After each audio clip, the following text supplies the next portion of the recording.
Kali ini saya lagi-lagi tidak mau ngomongin politik dulu. Biarlah prosedur secara normatif sedang dilakukan oleh capres-capres yang sedang melakukan gugatan di KPU atau di Bawaslu atau di MK. Saya hari ini akan mengupas tuntas soal ikut sertanya Arab Saudi dalam ajang Miss Universe. Nah, ini nih. Ini kepada mereka yang hari ini gemar menghakimi umat Islam di Indonesia yang mengatasnamakan Islam yang paling benar, kelompok Wahabi Salafi, produk-produk Arab Saudi. Nih, sekarang mari kita waktunya untuk saling mengupas. Bukankah kita tahu ajang Miss Universe ini adalah kontes kecantikan bagi kalangan perempuan dalam berbagai pose, dalam berbagai busana. Bahkan ada busana-busana renang, ada busana-busana yang mengumbar aurat dan sebagainya. Kita tidak mau membahas soal itunya, tapi ini Saudi. Salah seorang peserta Miss Universe dari Saudi ini bernama Rumi Al-Qahtani. Nah, ini lucunya juga bahwa kelompok Wahabi ini punya kitab panduan utama yang ditulis oleh seorang ulama Saudi namanya Muhammad Said Al-Qahtani juga. Last name-nya sama. Tapi kitab yang ditulis itu adalah rujukan gerakan Wahabisme internasional yang banyak dipakai oleh pemeluk Wahabi di sini. Judul kitabnya adalah Al-Wala wal Bara fil Islam yang ditulis oleh Muhammad Said Al-Qahtani. Nah, peserta Miss Universe ini namanya Rumi Al-Qahtani. Jadi sama, last name-nya sama. Tapi pada intinya adalah bahwa bagaimana kita tahu ustadz-ustadz dan ulama-ulama Wahabi Salafi yang ada di Indonesia, sarjana-sarjana yang diproduksi, yang dulu diberi beasiswa oleh pemerintah Saudi, ketika kembali ke Indonesia hari ini, mereka mengharamkan apapun yang tidak sesuai dengan rujukan-rujukan ulama mereka. Misalnya, wayang diharamkan. Bahkan imsak, meskipun itu sebenarnya adalah persoalan-persoalan budaya untuk memberi peringatan kepada orang berpuasa untuk mulai mengurangi proses makannya sebelum fajar itu muncul, sebelum subuh itu dimulai. Ini kan sebenarnya hanya persoalan budaya, tapi diprotes juga bahwa katanya imsak tidak ada di dalam Islam.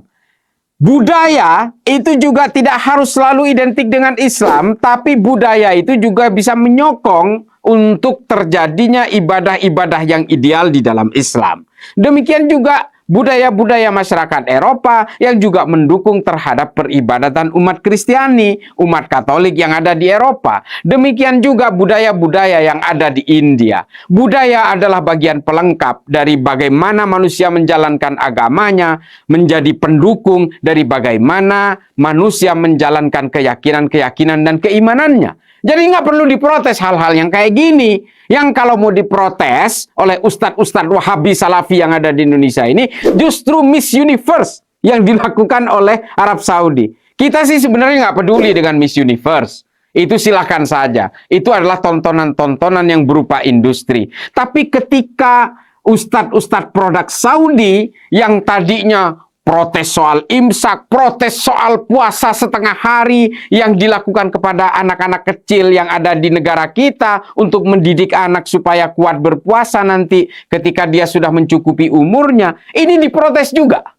Musik juga diharamkan. Haram sana, haram sini. Tapi di mana mereka mendapatkan ilmu, di mana mereka mendapatkan rujukan-rujukan ilmu agama, yaitu di Saudi. Dan ketika Saudi hari ini betul-betul sangat sekuler, sangat open mind, sangat inklusif, mereka tidak ada yang berani protes. Kenapa? Takut sama Raja Saudi. Mereka takut mereka akan ditinggalkan oleh Saudi. Mereka tidak berani protes terhadap berbagai kebijakan kerajaan Arab Saudi hari ini di bawah Pangeran Muhammad bin Salman karena Saudi sudah bertekad akan meninggalkan ajaran-ajaran Wahabi. Alasannya apa? Alasannya menurut Pangeran Muhammad bin Salman yang diutarakan di dalam PBS, salah satu saluran kanal TV yang ada di YouTube, silakan bisa di-googling, bisa dilihat di YouTube, mengatakan bahwa kalau Saudi ini terus menjaga ajaran Wahabisme ini, maka Saudi akan menjadi negara paling primitif di dunia. Nah ini, bahkan Pangeran Muhammad bin Salman mengakui bahwa dulu ajaran Wahabi ini disebarkan ke berbagai tempat di seluruh dunia.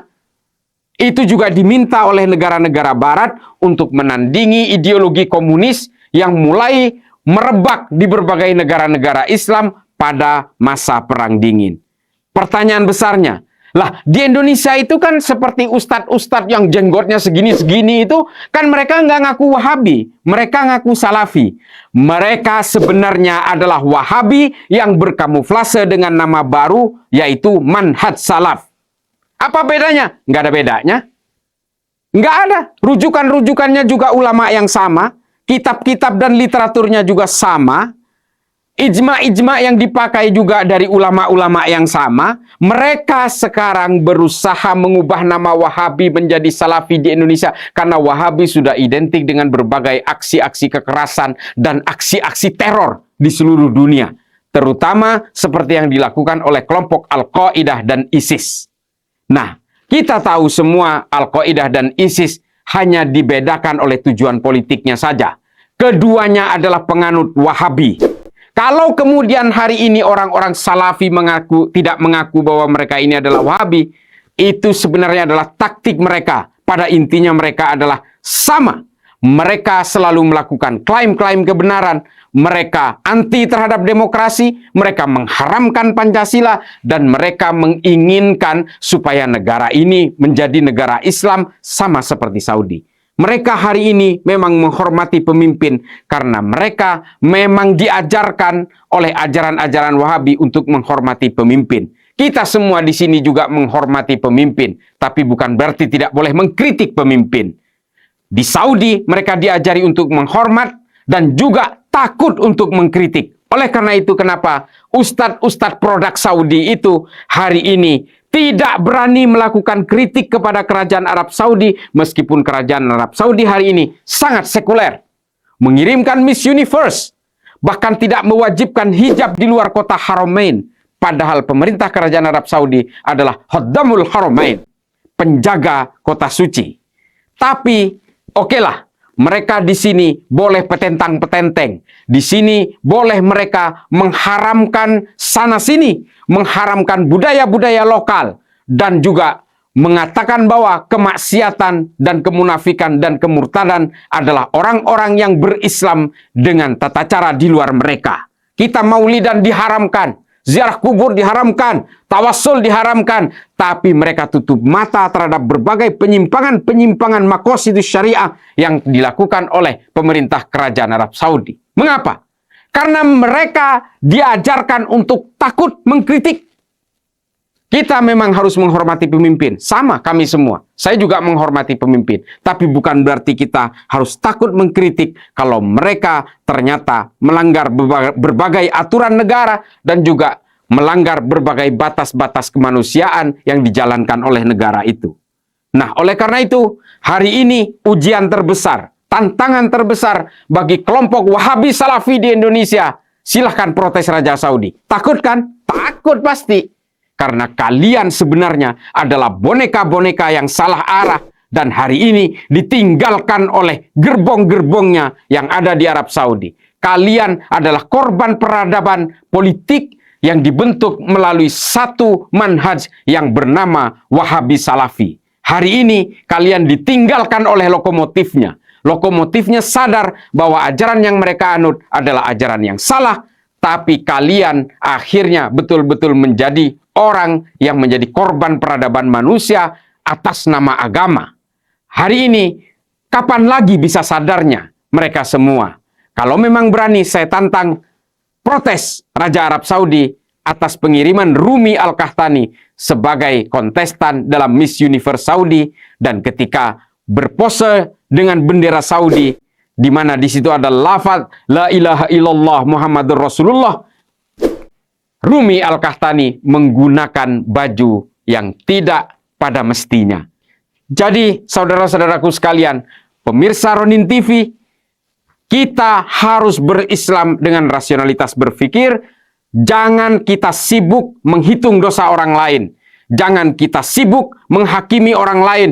jangan terlalu sibuk mengharamkan sana-sini, karena bagaimanapun kita semua dibatasi oleh perbedaan-perbedaan tafsir, ijtihad-ijtihad yang normal yang dilakukan oleh para ulama. Kita punya mazhab sendiri, kita punya manhaj sendiri, tapi kita tidak boleh menghakimi orang lain ketika orang lain itu juga punya perbedaan dalam berbagai kegiatan-kegiatan beragama kita.